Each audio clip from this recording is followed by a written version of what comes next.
Podcast Network Asia.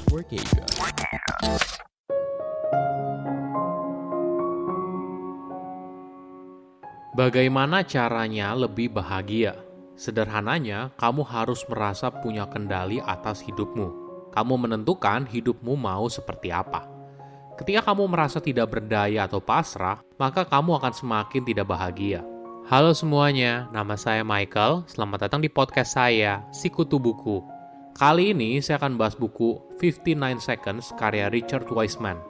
Sebelum kita mulai, buat kalian yang mau support podcast ini agar terus berkarya, caranya gampang banget. Kalian cukup klik follow. Dukungan kalian membantu banget supaya kita bisa rutin posting dan bersama-sama belajar di podcast ini. Buku ini membahas tips mengubah hidup di bawah 1 menit. Apakah kita bisa mengubah hidup dalam 1 menit? Mungkin kamu merasa waktu tersebut terlalu singkat. Apa sih bedanya 1 menit dan tidak? Tapi, apakah kamu tahu kalau ada 40 jenis aktivitas yang bisa dikerjakan dalam 1 menit dan punya dampak signifikan dalam hidup kamu? Misalnya, dalam 1 menit, kamu bisa merapikan tempat tidur. Kamu bisa membersihkan kaca kamar mandi, kamu bisa menggunting kuku, kamu bisa memanaskan makanan di dalam microwave. Kamu juga bisa menaruh piring kotor yang ada di meja ke tempat cuci piring. Semua aktivitas ini mungkin terlihat kecil, tapi bisa membuat kamu bahagia dan menuntaskan pekerjaan yang seringkali kamu hindari. Penulis akan membahas bagaimana sebuah tips kecil dan sederhana bisa mengubah hidup seseorang secara signifikan, tapi tentu saja didukung oleh penelitian. Saya merangkumnya menjadi 3 hal penting dari buku ini. Pertama, apakah visualisasi bisa membantu untuk sukses? Jika kamu pernah baca buku pengembangan diri, mungkin saja kamu tahu soal visualisasi. Hal ini dianggap penting untuk membayangkan dirimu berhasil mencapai tujuan yang kamu inginkan. Namun dalam beberapa studi, hasilnya justru bertolak belakang. Dalam sebuah studi dari University of California, para siswa diminta untuk membayangkan selama beberapa saat setiap harinya, kalau mereka akan menerima nilai yang tinggi dan betapa senangnya perasaan itu. Sedangkan kelompok siswa yang lain tidak diminta untuk melakukan apapun. Setelah mencatat berapa jam siswa belajar setiap hari, hasilnya siswa yang melakukan visualisasi belajar lebih sedikit dan memiliki nilai ujian yang lebih rendah daripada kelompok lain. Padahal latihan visualisasi hanya membutuhkan waktu beberapa menit saja.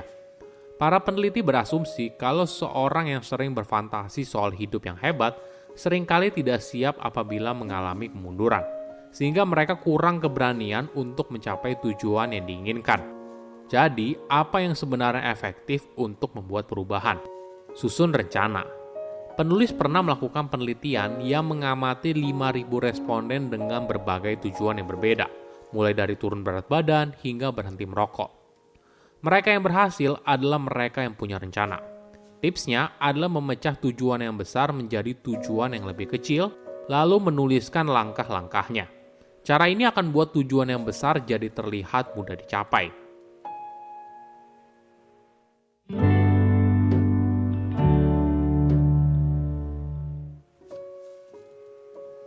Kedua, tips sukses mencari kerja. Mendapatkan pekerjaan impian boleh dibilang merupakan keinginan banyak orang. Kita berusaha mencari tips agar sukses interview, belajar keahlian baru, hingga berusaha bagaimana agar kita terlihat berbeda daripada orang lain. Tentunya, pendidikan dan pengalaman kerja merupakan faktor yang penting. Tapi untuk sukses dalam interview, biasanya justru lebih bergantung pada impresi si pewawancara kepada kamu. Penting untuk membuat si pewawancara suka sama kamu. Oke, gimana caranya? Banyak cara. Ada yang berbicara soal topik menarik yang sama sekali tidak berhubungan dengan pekerjaan. Yang lain berusaha menampilkan senyum dengan tulus. Atau ada juga yang berbicara soal kebaikan dari perusahaan yang sedang mereka lamar. Cara ini tidak sulit, tapi bisa memberikan dampak yang signifikan. Tips lain yang menarik adalah jangan panik ketika membuat kesalahan. Kadang sesuatu yang kita anggap sebagai sebuah kesalahan belum tentu disadari oleh orang lain. Jadi ketika kita bereaksi berlebih atau tiba-tiba meminta maaf, maka mungkin saja orang lain jadi ngeh, padahal sebenarnya tidak. Menjadi orang yang disukai tidak hanya berguna saat interview, tapi juga dalam kehidupan sosial. Jika kamu kurang disukai, maka kamu akan kesulitan menjalin pertemanan atau membujuk orang lain.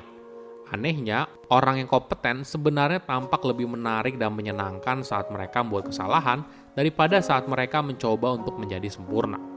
Kenapa? Mungkin karena di momen itu mereka terlihat seperti manusia. Penulis membuat sebuah riset yang menarik.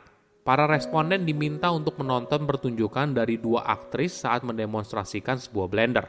Aktris pertama mampu mengerjakannya dengan sempurna, sedangkan di aktris kedua terlihat berantakan, tutup blendernya terbuka, dan buah yang di blender jatuh mengenai bajunya. Walaupun para responden menilai pertunjukan aktris pertama sebagai sesuatu yang sempurna, tapi mereka menilai aktris kedua lebih disukai. Ketika ditanya lebih lanjut, para responden tidak bisa menjawab kenapa mereka menilai pertunjukan pertama sebagai hal yang sempurna, tapi pada aktris kedua mereka menilai pertunjukan itu lebih hangat. Namun perlu diingat, efek ini hanya muncul ketika kamu dilihat sebagai seorang yang kompeten. Jika kamu dipandang sebagai seorang yang biasa aja, maka kesalahan ini akan berakibat fatal dan membuat kamu terlihat buruk.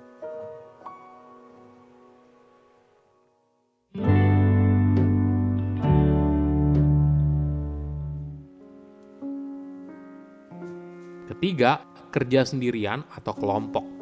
Apakah kamu pernah diajak untuk brainstorming? Banyak orang merasa kalau untuk mencari ide kreatif harus dikerjakan dalam kelompok. Pemikiran ini mungkin mulai pada tahun 1940-an.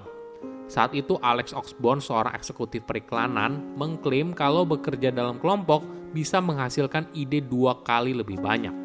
Padahal banyak penelitian justru menemukan sebaliknya. Brainstorming justru malah menekan sebuah ide kreatif daripada membentuknya. Kenapa? Pada tahun 1880-an, seorang insinyur pertanian dari Perancis meminta para responden untuk menarik tali yang dikaitkan pada sebuah beban yang berat. Ketika para responden bekerja sendirian, mereka mampu menarik beban hingga 92,5 kg. Sedangkan saat para responden digabung ke dalam sebuah grup, rata-rata hanya mampu menarik 70 kg per orang. Ketika seseorang bekerja dalam kelompok, maka tanggung jawabnya menjadi tersebar. Namun ketika mereka sendirian, maka sukses dan gagal berada di tangan mereka sendiri.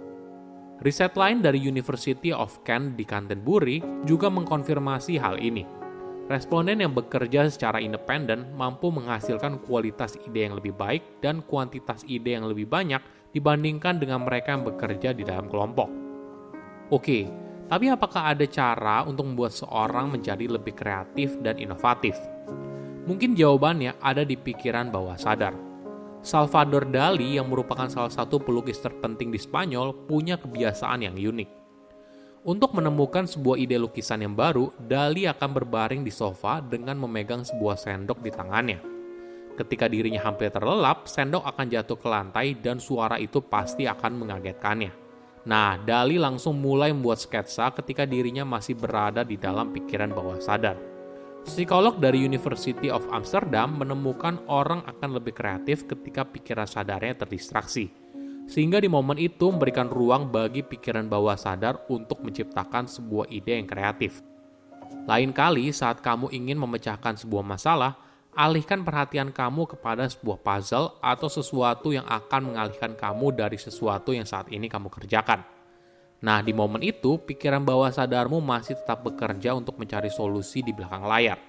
Tidak heran kamu mungkin tiba-tiba menemukan sebuah solusi di waktu yang tidak terduga, misalnya sedang di kamar mandi atau sedang bengong. Karena pikiran bawah sadarmu masih terus bekerja tanpa kamu sadari. Saya undur diri, jangan lupa follow podcast Sikutu Buku. Bye-bye.